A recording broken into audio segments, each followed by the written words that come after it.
High Court, I'm borrowing this from a story that was put together by Helen Aura.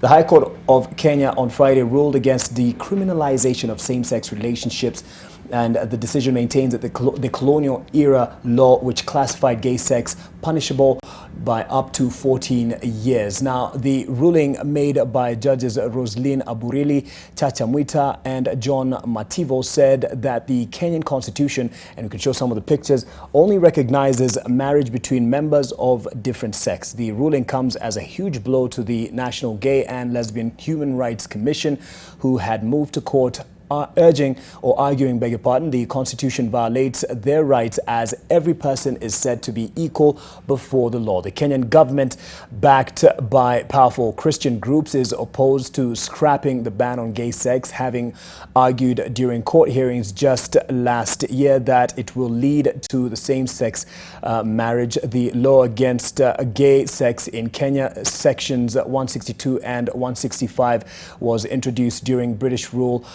more than 120 years ago. I'm told actually this is borrowing from a story by Helen Wanjohi, not Helen Aura. All the same, it was a big story, and yes, so we're still getting reactions to this. Let me just ask this from the very top. Is there homophobia in our newsroom, Sarah? Yes. Without a doubt. Okay. Does that affect how we cover and the objectivity that we give these stories? Yes. If you remember, Mark, a few years ago, I can't remember when, there was a Kenyan man who left the country a while back and I think moved either to the US or to the UK. And the guy chooses to get married to his partner. Of course, it was male, whatever, same-sex marriage. Yes. And the way the Kenyan media covered it was just horrendous. We were not covering it to inform people. We covered it to ridicule the guy. Absolutely. And we had pictures. I think the family was gracious enough to give us pictures of the wedding, you know, and told us about this guy, his life and his lifestyle and all that. Let's not even go that far back. The late Binyavanga Wainaina, when he came out, hardly 2 years ago, was it 2016 or what? How did we cover that story? Totally ridiculous. Absolutely. We had no reason to cover it the way we did. You know, not even just Nation Media, but all the media houses in Kenya. You know, we put the guy there and we went and told all these stories, and I don't know. It's just not right. Kenyan media is homophobic. Okay, and just looking at some of the headlines here, this is from Daily Nation on Friday. High Court rejects, I'm told I should, let me just position this right, beg your pardon. High Court rejects plea to make gay sex legal. This is by the Daily Nation. I think you can see that. Is that okay? Yes, you can see that clearly. Yeah. To Jackie. You could just confirm to me. I can't see it from where I am. Yes, and then there is this one by BBC just to compare. Kenya upholds law criminalizing gay sex, and it actually gives a very, good coverage in terms of the reactions and the situation on the continent generally, like how many countries in the continent have, made laws to criminalize the same. Well, this was a bit different. This is Capital News. Dismay as Kenyan court refuses to scrap anti-gay laws. And this is from CNN. Kenyan court upholds law making gay sex illegal. Would you say, Eric, the tone at which we took it, that is, the coverage of this High Court ruling, was celebratory? I don't think so, because this issue of same-sex marriage, I think, is a new concept that actually in our society. New concept in 2019? Yeah, exactly, in our society, and that's why, that is why people sometimes are not receptive to the idea, and we have to accept, because it's 2019 years, but we are looking in our own context here as a society. I'll give you an example. Look at how BBC covered the story about the night runners and the uproar that was there and how they recovered. Because to them, that is something new to them. Yes. Actually, there also is a new culture to them. In the same way, the gay story is also still a new culture to our society here. For us, maybe we'll call the elites or people who are educated. It's something that we read and probably will have an idea about it. But you're also addressing the audience that probably they are hearing about these things for the first time, or they don't believe that these things actually we should be still discussing them in our society. So you know, for us, we actually, when we do the story are actually, they are consumers of these stories, and the consumers of these stories, sometimes they are still not receptive to these ideas. So you cannot just give them the stories that probably still go to scare them. They're still wondering, how are these guys doing these stories? How are they telling us these stories? And in our society, still a taboo. So those are some of the things that, as we continue, I think people will start receiving these stories probably positively. So as the media, when you are coming with these stories, you have to be careful, you have to be cautious on how the stories are going to be received by the consumers. Okay. So basically, I don't think that Kenya media actually is not sensitive to this matter, but at least we are also just trying to ensure that when we are giving these stories to the consumers, we don't do stories that the consumers will wonder, what is wrong with these guys? Okay. Anything wrong with saying, you know, the media, Kenyan media, largely is homophobic in our approach? I mean, we are from our society and we mirror the society. Anything wrong with that? I don't see anything wrong with that, because the media operates in a society, yes, as you have just said. And the people who are working in these media houses, like in the Kenyan situation, we are all Kenyans. And that is how probably Kenyans perceive this matter. But as years go by, if you remember, when I think HIV was first reported, I must have been too young maybe, but I've seen initial clippings of initial stories about how HIV was being reported when it first arrived in this country. Now, 30 years later, the tone has changed. People are speaking about ARVs, living positively, and all that. So I think on the matter of LGBT, with time, it is going to soften. But then again... And on that point, are we then encouraging this when you talk about softening of positions and notions about homosexuality? Would we then be accused of promoting this same practice within society? No, we are not promoting. The job of the media is to report and interpret. Yes. And actually, in the months leading to that ruling on Friday, I've seen a number of op-eds in newspapers and actually columnists not even having an issue about the LGBT issue, LGBT affair after all. So I don't think we are too harsh, or neither are we promoting. The only difference is, during the day of the ruling, Western media houses and Kenyan media houses seem to have like different agendas on why they were there. What did you read into that? If you read actually every story by the Western press, the first para that introduces that ruling, all of them have got riders. Like they say the Kenyan High Court, I don't know, dismissed what, then a comma, receiving, then they receive a lot of backlash, I don't know from where. Even the Capital FM story I've just read, which you say was a bit fair, I think they adopted it from AFP. Yes. Yeah, that's why it looks like it has a different tone from what AFP. everyone else was reporting. Right. Yeah. Seth, how do we separate your journalist, and you have your position on this very matter, and how you report on this, whether you agree to it or not? It's a very thin line between, genuinely informing and promoting an agenda.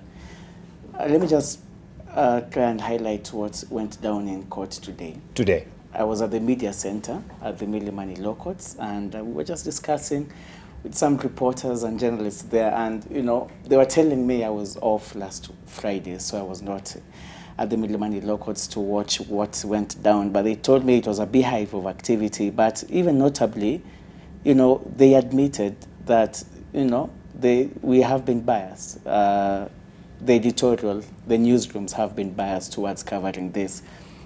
We only brought the issue, or maybe blew it up so much in the judgment. This is a case that has been ongoing for months. Yes. And do you know what?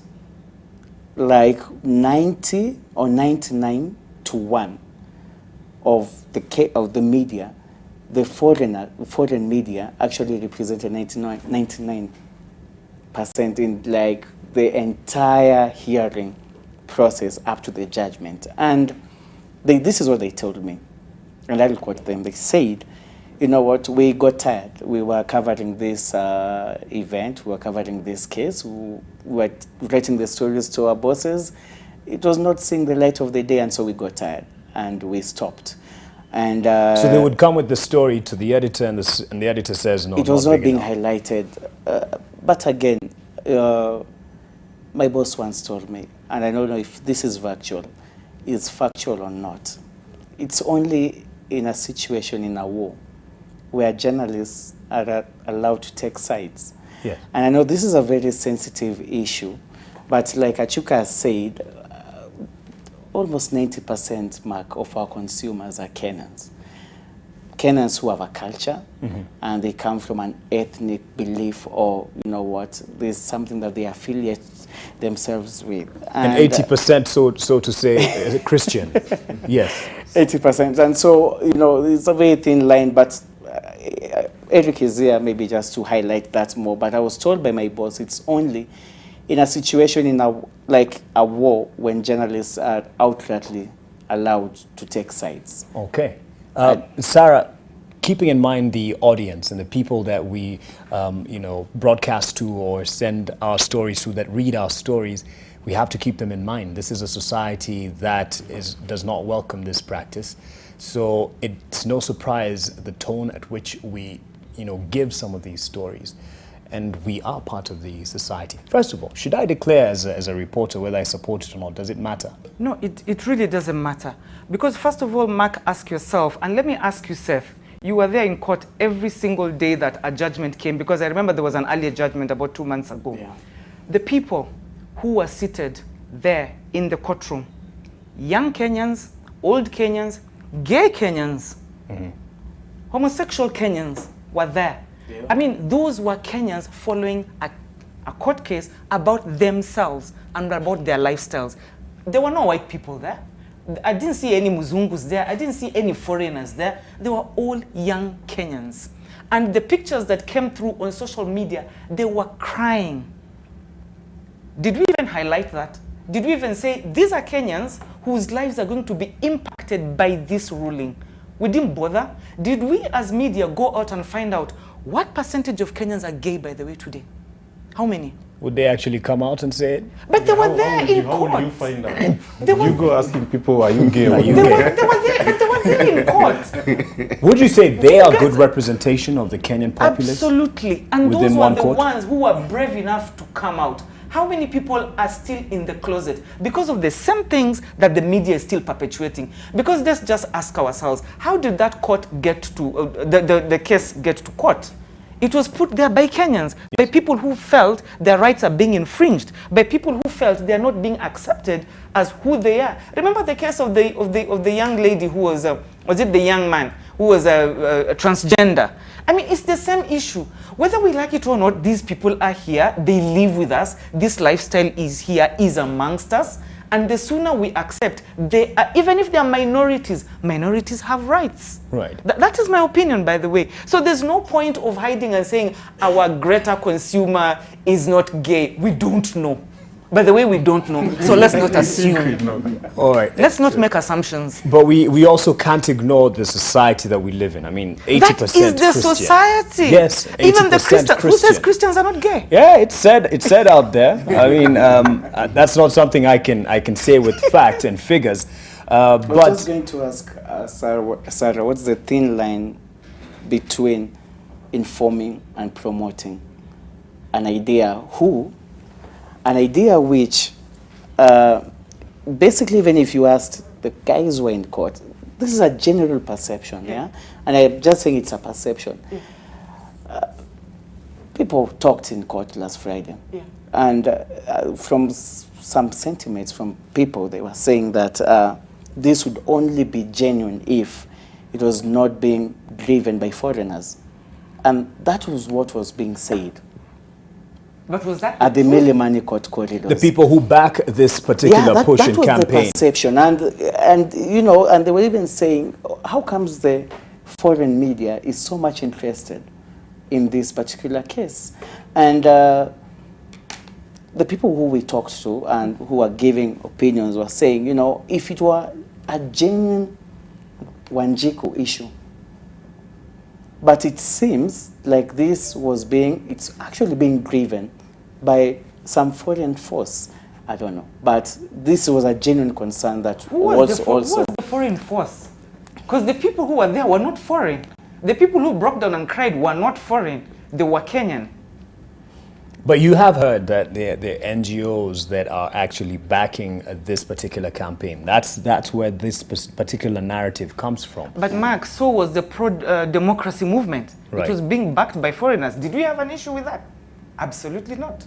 So are the other issue of let's have equity, gender equity. It's being backed by foreign organizations. Do we have an issue with that? No. But all of a sudden, the gays are being backed by foreigners, so let's have an issue with that. It's not right. What's our moral obligation as a media in to terms of inform that there's this minority group of people who are fighting for these certain rights? Is it so hard? Just Didn't to that come report out? That is why- Didn't that come out in the way that there were people who protested the ruling, and we even showed them. And then you put a rider there because they're being backed by a foreign organization or by foreign ideas. The rider is always there. I'm just wondering what the media was expected to do other than highlighting what happened in court, which I think actually happened, unless the media was expected to start promoting gayism in the country. But at Saka least wanted exactly. us to do a whole color story, how they arrived. Yes, exactly. But for us, our work, actually, when you are covering court, actually, you are supposed to actually cover the judgment, how it was delivered, and the contents of the judgment. And I think that's what the media did. So whatever happens there, I think nobody has had any issue with that, because for us as a media, what we are required to go and tell the public how it happened in court and what the court decided. Yes. So the perception actually is now left to the consumers of news, how they are going to deal with it. Okay, we'll end this conversation on the LGBT coverage after the break, but then also get into that one thing that has been hinted at by Seth, saying there earlier that we only agree when we are at war. And it seems there is some diplomatic spat between Kenya and Somalia, and someone did actually comment, we are in our right to be biased when covering issues that threaten our sovereignty as a nation. And we are talking about the maritime spat that has been between Kenya and Somalia, has actually played out today in them boycotting or banning the representation or participation of Somalia organizations in the UN Habitat meeting ongoing today and in the next few days of this week. Stay with us in a concluding part when we come back. We're about to get into the diplomatic spat between Kenya and Somalia. It's actually not a smiling matter. I'm actually responding to or was reading something here by Gregory Anyona Mogaka, who was following the conversation on our coverage on LGBT matters and issues. And I don't know if this was addressed to you, Seth, because the picture is there, but he says, the media in the country is homophobic, and even the gents in studio are uncomfortable talking about it. Media rights often are backed by foreigners too. We are all humans first before we are anything else. And Philip, you say, filling this combo, you say, please don't be an apologetic for a homophobic media industry. Stop trying to rationalize it. It's also no coincidence that it's only the male panelists who seem to be closet homophobes. The patriarchy, you say. Gentlemen, this is something that won't be going away in terms of reportage on the same. It'll also be coming up in the near future. There's developments. People will challenge it in court. There'll be stories, on people. Actually, on that particular day, there was a video, we couldn't show it, Seth, of a man who was attacked on that day of the ruling. People followed him. He's said to be gay. People followed him and attacked him. And that's probably why people are concerned in terms of what we put out in society, in terms of people's response to them. Would you place that on the media, or is that just society? Yeah, again, like we said, it's a very sensitive issue, and the person who was attacked, unfortunately, attended court on that particular day. Yes. And first of all, the actions, from my personal opinion, the actions towards attacking this particular guy I really condemn those actions. And I think also, and I'll put this to also our seniors, Eric, and it's now that this issue, what we cannot ignore, it's the LGBT. If there's some mode of training that, even journalists, can go, through it in terms of coverage, because again, we have to inform how we will not be judged as promoting this particular idea. And so I think I'll just throw it to Eric of, in terms of highlighting this, because you say, Sarah, like all the local media were there on Friday and we highlighted, and the outcome, unfortunately, one of the interested parties in this and who was in court was attacked. Now you can just imagine if we did an extensive coverage of this, highlighting, because there was a lot of activity. Actually, I felt as TV, would have done more in terms of highlighting the profiles of even the ones who were present in court, but at the same time looking at our society. And this is an assumption, if indeed 80% feel that, we still don't buy into this. Do we put them in danger if we highlight it? It's a very tricky situation. There is that, the ridicule. Yeah, there is. And people can actually go to their places, track them down, and they would be forced to leave the country. Yes, but Mike, I agree with what Seth is saying. Number one, we should not encourage violence against anybody, because the media is supposed to serve everybody in the society. So what we need to do, I know is a very sensitive issue, so we need to equip journalists with the necessary skills in terms of trainings, like he says, so that we're able to handle this matter in a more open, in a better way, so that we are not seen to be against anybody or promoting any given culture, but at least we're able to put out these issues out there so people are able to understand.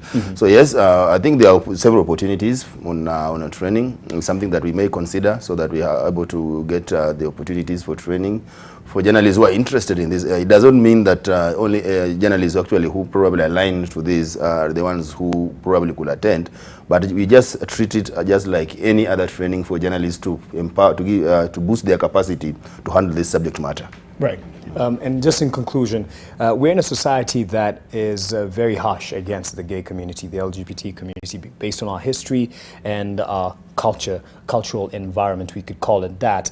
So how do we balance it, covering it in terms of giving the members of this community a platform to speak would be seen as agreeing with them and promoting them? Or even if you give them a platform and you challenge what they do, why are you how you are, why do you do what you do, would be seen as attacking them.